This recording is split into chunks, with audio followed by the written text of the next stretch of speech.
Gregorian Saturday Sunday or Yahuwah's Sabbath. Which should we honor? Breaking news!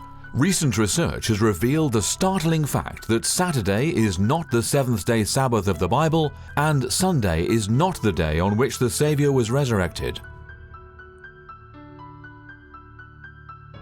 The vast majority of Christendom worships on Sunday in honor of the Savior's resurrection.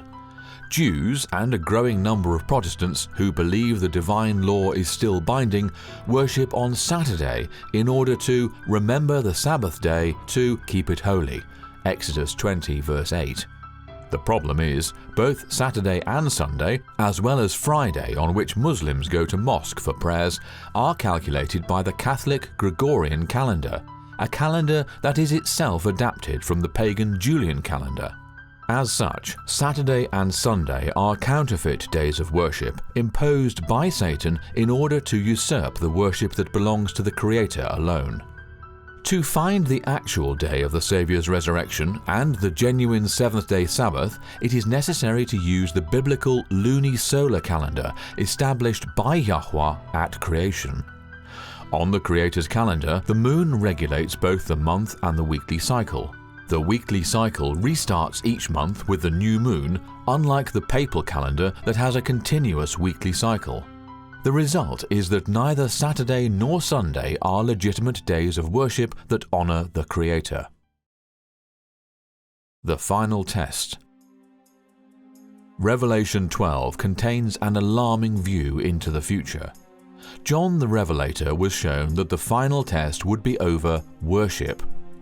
Using the imagery of a powerful beast with lamb-like horns that spoke like a dragon, Yahuwah revealed that at the close of Earth's history, everyone on Earth will be embroiled in a war between the forces of good and the forces of evil.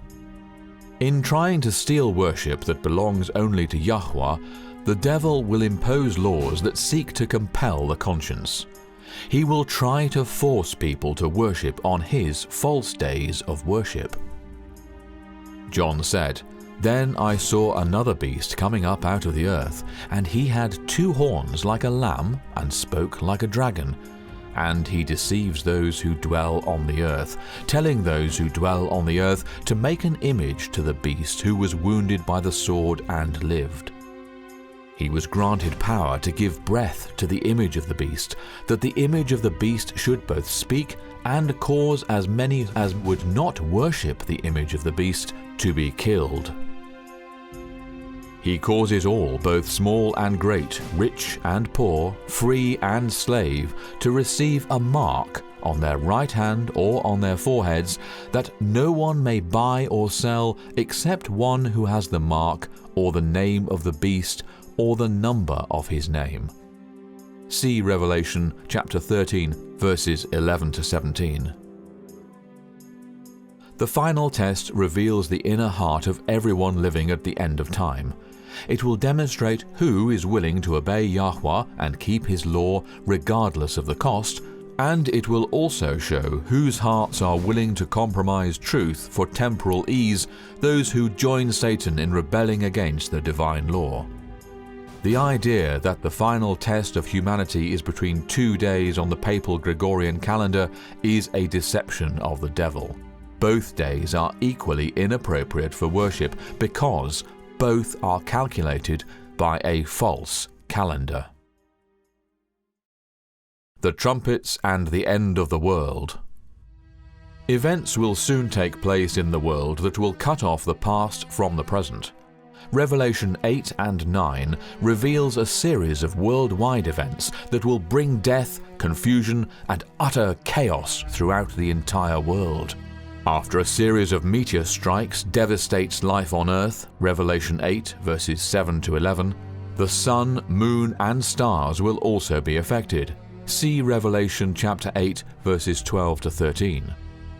Following these unprecedented catastrophes, demons in the form of aliens will appear to launch an invasion of the earth, tormenting all who are not under Yahuwah's special protection.